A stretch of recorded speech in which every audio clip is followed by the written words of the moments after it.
came across a post from a 27-year-old who said they only had $700 to their name. Now, what got me wasn't just the post, it was the comments. So many people chiming in with the same story. And honestly, a lot of them just sounded defeated. So I said, okay, that's today's video.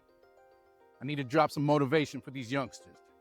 Let me lean into my Unc status. Somebody called me Unc the other day. I'm still getting used to that. Like my grandmother used to tell me, keep going to sleep and waking up. You'll get there. All right. In this person's post, they said they had a transmission which wiped out their savings. The repair was $2,600 and they have a credit score of 608. They had a repo from 3 years ago due to a job loss, and they stay in an old couple's basement and they make $23 an hour.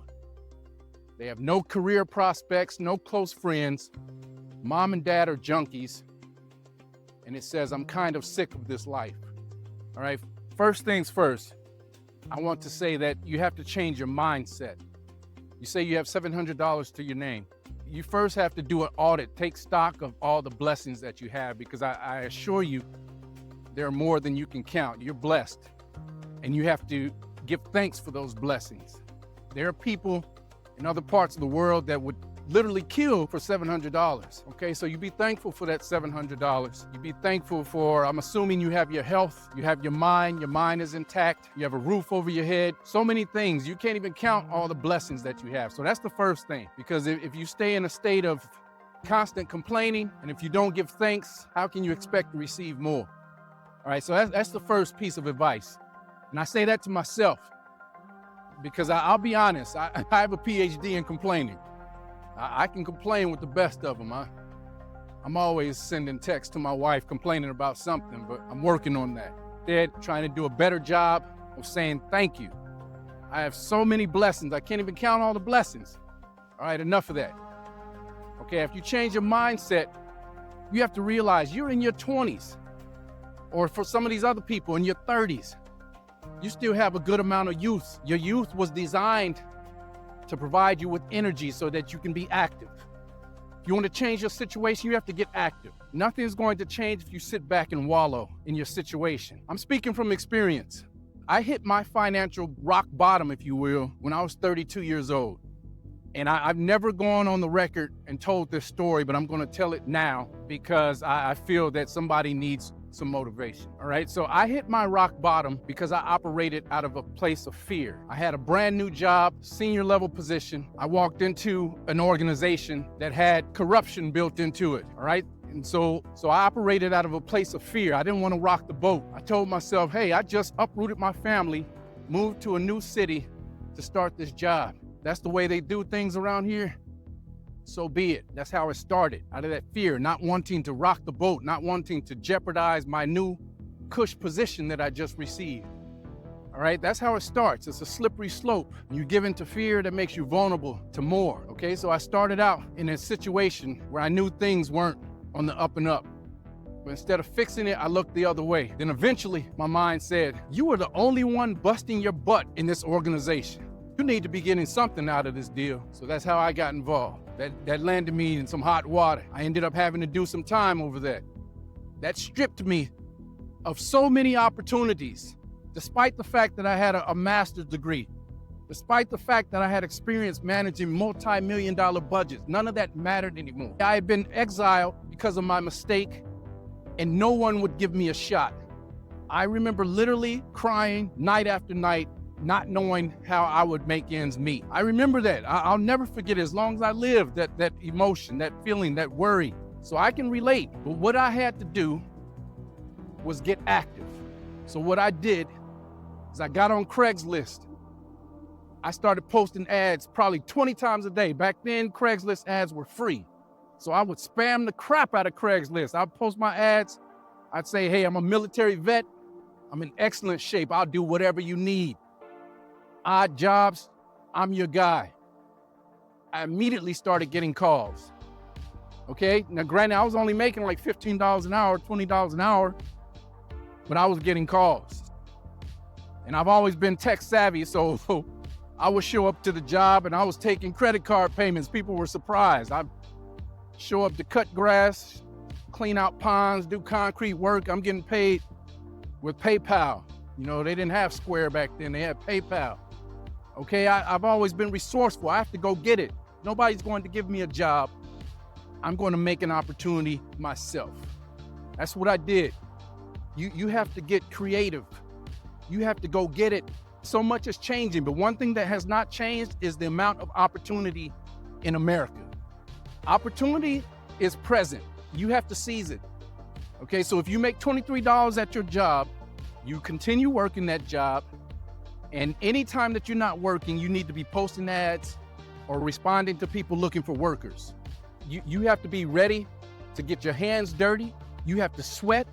You have to build from the ground up. What do they say? Get it out of the mud? That's literally what you have to do. You have to pick it up out of the mud and make a way out of no way. You still have your youth, my friend. That is what youth is given to you for.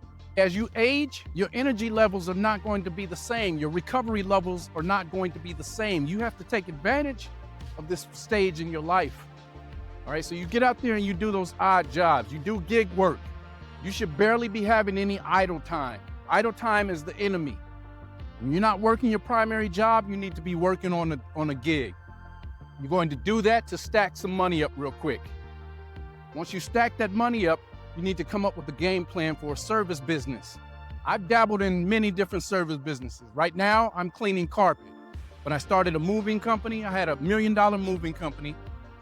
I had a pressure washing company.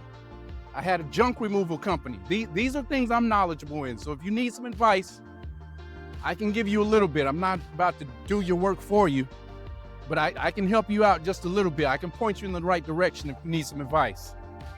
Okay, those are the things that I know, but that's just the tip of the iceberg. There's so many other possibilities of jobs that you can start, service business jobs. You're going to use that money that you're stacking up to create a brand image that commands respect. That's one of the things I did from day one. I knew that if I was going to make it, I had to let people know that I was serious and that I was worthy of their money. Okay, you can't show up looking like Joe Blow and expect to earn people's trust. You have to be polished, you have to be strategic, you have to be intentional. If you really want to change your financial condition, you have to understand that this system was not designed for you to flourish as an employee. It was designed for you to be expendable, for them to extract as much as they can out of you, and then if it comes down to it, they let you go. That's how the system works. So wouldn't you rather build something that you own, that you control, that you can pass on to your loved ones when the time comes? That's what I'm on. Okay, I don't want anything that I don't own. Ownership is the goal in all regards. You have to be in control, and ownership is the way that you do it. You must keep that energy positive. You must know that you were meant for greatness, and you must move with intention. Every step that you make should be in pursuit of an ultimate goal. Don't find yourself just going through the motions day to day. That's how you wake up and lose years of your life in a drunken stupor. You must be focused, you must be alert, and you must be determined to be successful. You do that, you have a fighting chance. If you give in to the complaining and the feelings of despair, it's going to be a self-fulfilling prophecy, and you will spiral, and things will get worse, and your energy will continue feeding into that, and who knows how low it can go.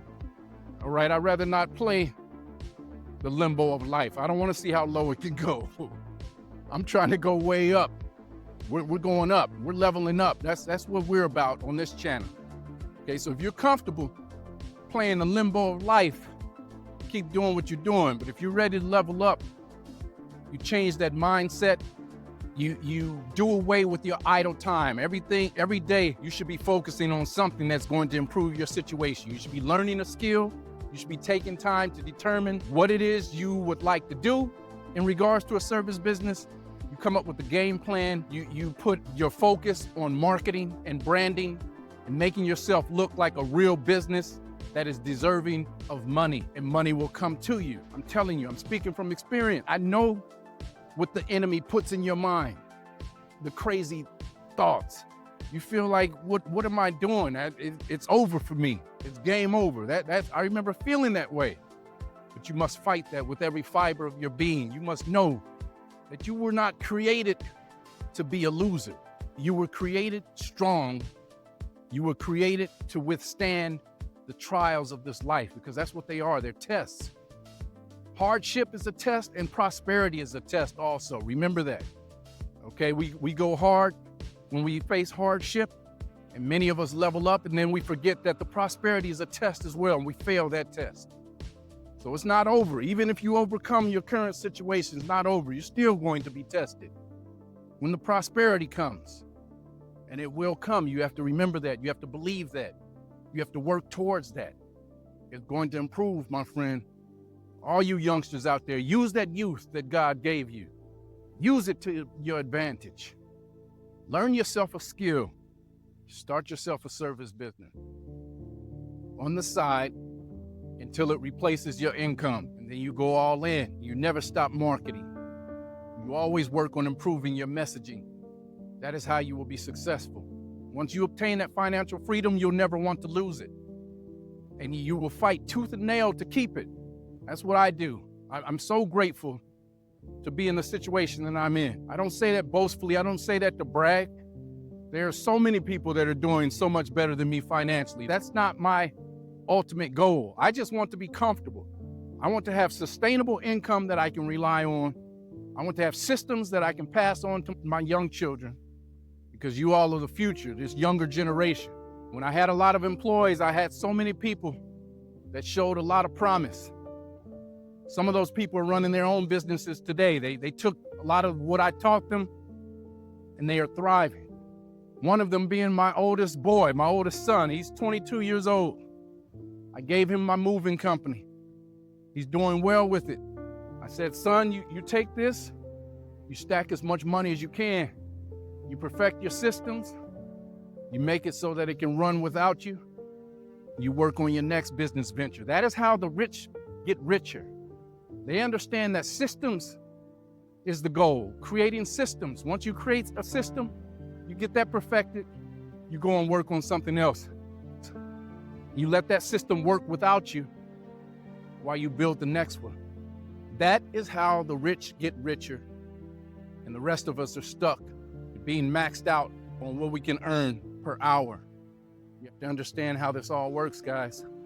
You're destined for success. You must believe that. You will be successful. Let's go.